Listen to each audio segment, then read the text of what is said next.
Hello. Obviously, these are some of nature's most simplex forms. This, of course, is a pine cone. This is actually off of a tree from my house in Florida. You can actually see the actual phyllotaxis of the growth of the seeds. Of course, these are seeds, which is all a pine cone is, a collection of seeds, but why are they actually arranged like this? And people actually love to say golden ratio, but they actually can't tell you what the golden ratio is. And it's okay not to know things, but when people say golden ratio, they actually say it with authority, like they actually know what they're talking about, but of course they don't.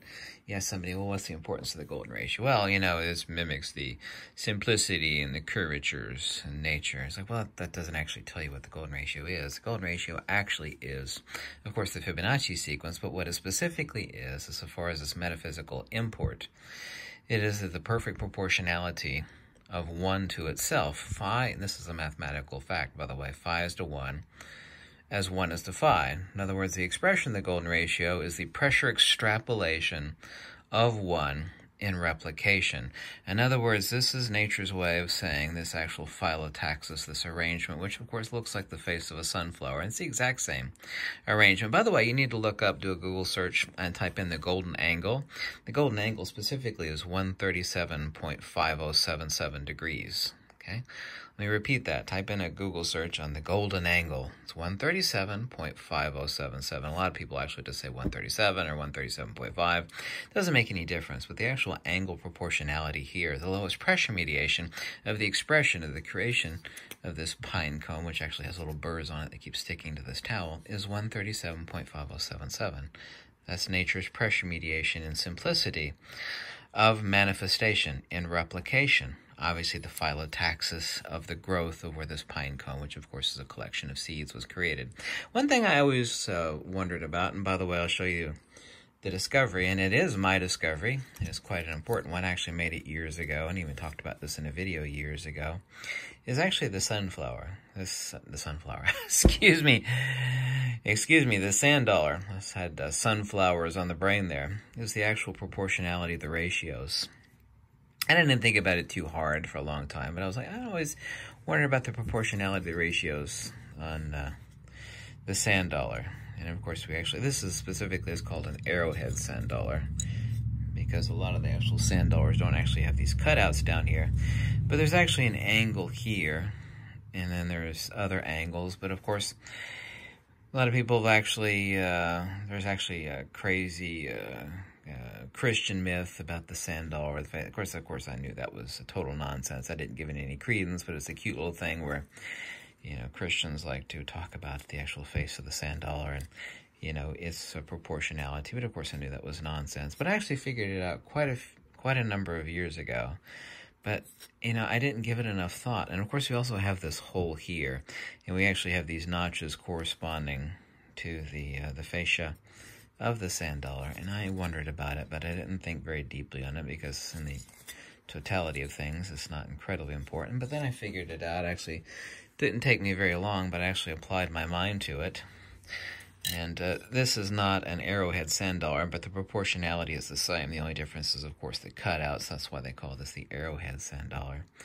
And here we actually have, and by the way, this would take a really long time to explain. Trust me, it would, but if you want me to, I will in the future. I'll go deeper down the rabbit hole. That the angle of 85 degrees is the proportionality of 1.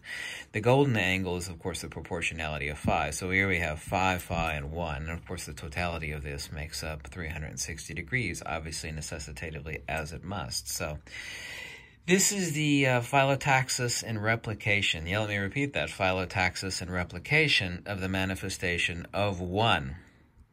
Because phi is to 1 as 1 is to phi. People love saying golden ratio. People love saying Fibonacci sequence. They usually like to say golden ratio, but they have no idea what the golden ratio is. They don't know what its actual true denotation, both in metaphysics, but superficially so in physics, actually is an implication thereof.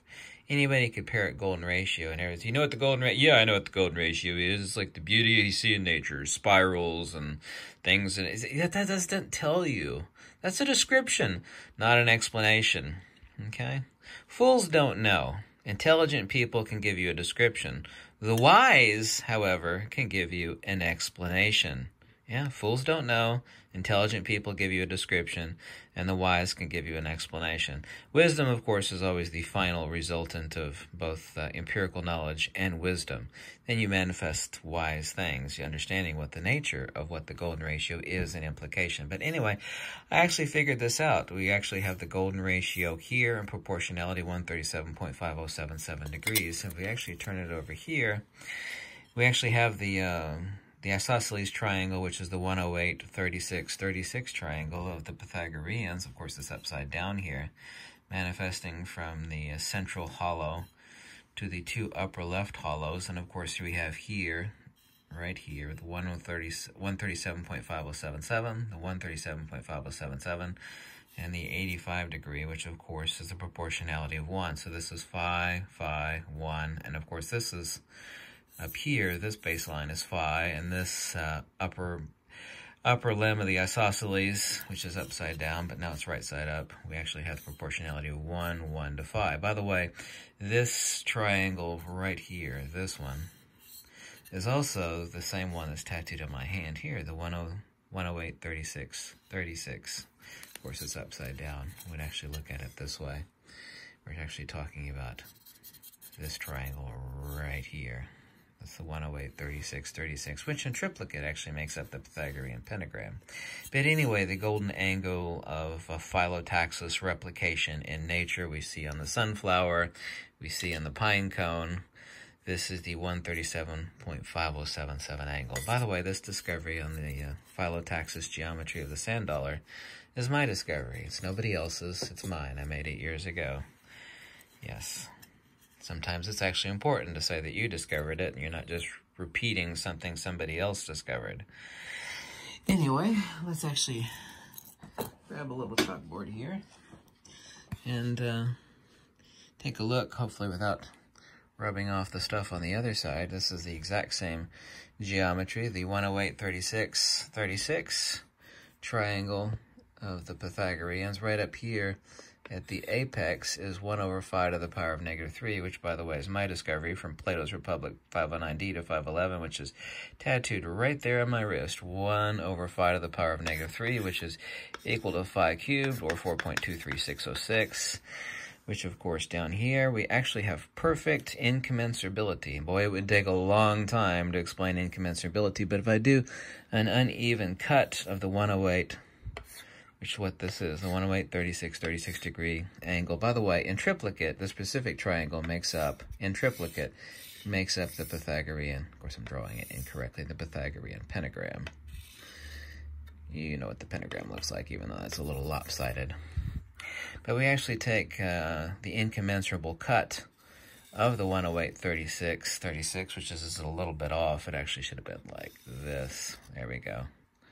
There we go. That's a lot closer. We also still end up with 108 here, 36, and 36. And this is the incommensurable cut of the Pythagorean isosceles, which, of course, down here replicates into a proportionality of phi to 1. So we actually have a base here of phi to 1. But the totality of the entire isosceles, if you take the entire isosceles, this is, by the way, the divine, not my opinion, not my feeling, this is literally the divine isosceles triangle of the Pythagoreans. We actually have a base, not a base, but a slope of 1 and 1, and the total proportionality at the base of phi. But we do the incommensurable cut. We end up with phi to 1, and over here we also end up with 1 and 1, and also proportionality of phi. This, of course, and it would take a long time to explain, incommensurability. This discovery is mine, but also, too, if we go Plato's Republic 509d to 511, if you want to read it, you actually take a line, you actually cut it unevenly, which we actually have a cut here, and then you take each one of these segments, the now 2 segments, and you also do an uneven cut. So we now have 4 sections, the totality of which, of course, is 1.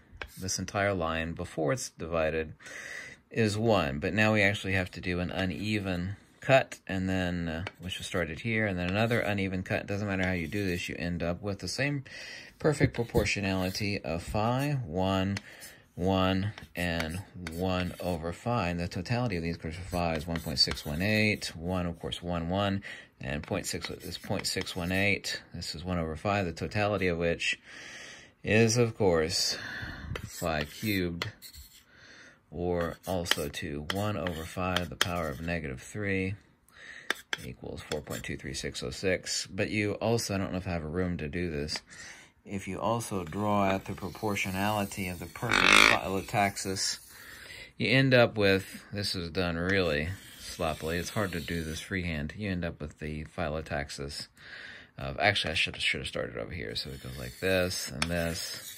There we go. I don't have enough room on this board. You end up with a Phyllotaxis of course, these perfect golden spiral, which I actually have that over in the drawer here, which is not easily accessible, but let me see if I can grab it with one hand and show you with the other. And of course, I said I don't have a room on this chalkboard, but what you end up with is the extrapolation of this. Of course, this of course is a real nautilus shell that's been sliced into thirds. It's fragile. You got to be careful so you don't cut it. I mean, break it. Excuse me. I'm sorry that I didn't have enough room on the chalkboard, but you end up with this perfect Phyllotaxis right here. Phyllotaxis and the golden ratio, and the explanation with the golden ratio is the Phyllotaxis and extrapolation of growth.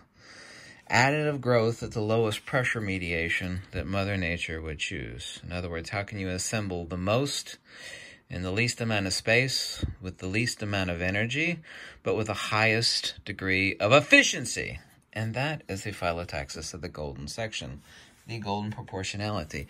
This discovery, which is mine, is no different than this. This is the Phyllotaxis of growth in this direction. Of course, this is three-dimensional, and this is only a slice thereof. This is a real nautilus shell, by the way. Quite fragile. These are easy to break. You can actually see here the little valves by which the nautilus would breathe, would suck in water or put in air to rise or sink in the ocean. But this same Phyllotaxis of growth of the golden proportionality is the exact same flat Phyllotaxis. Of course, the sand dollar is not totally flat, but essentially flat. The same flat Phyllotaxis of the golden angle of 137.5077. And this is my discovery. I wondered about this for years, but I didn't actually apply my brain to figuring it out because it's not really ultimately that important. It's not going to make me money or anything, but anyway, I thought I'd give you at least a slight crack of the door or peep through the keyhole of the explanation of what the golden ratio is. It's a proportionality of 1 to itself, because phi is to 1 as 1 is to phi, and this is a proportionality of growth at the lowest pressure mediation, the extrapolation of additive geometry of Mother Nature, which expends the least amount of energy. It's really that simple.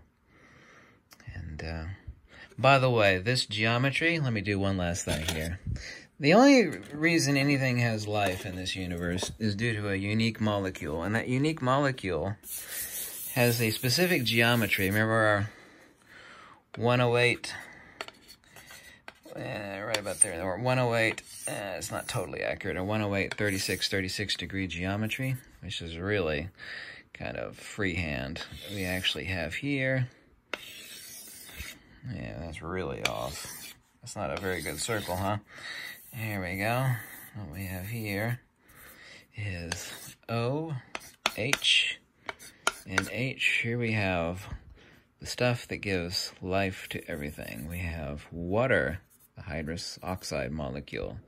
This is the same perfect proportionality geometry. This is literally the Pythagorean triangle that makes up in triplicate, makes up the Pythagorean pentagram. But each one of these triangles of the Pythagorean pentagram is this specific geometry that gives everything life. Without this specific geometry, which makes up the water molecule, we wouldn't have life at all. So, and yes, we could go further and further and further down the rabbit hole.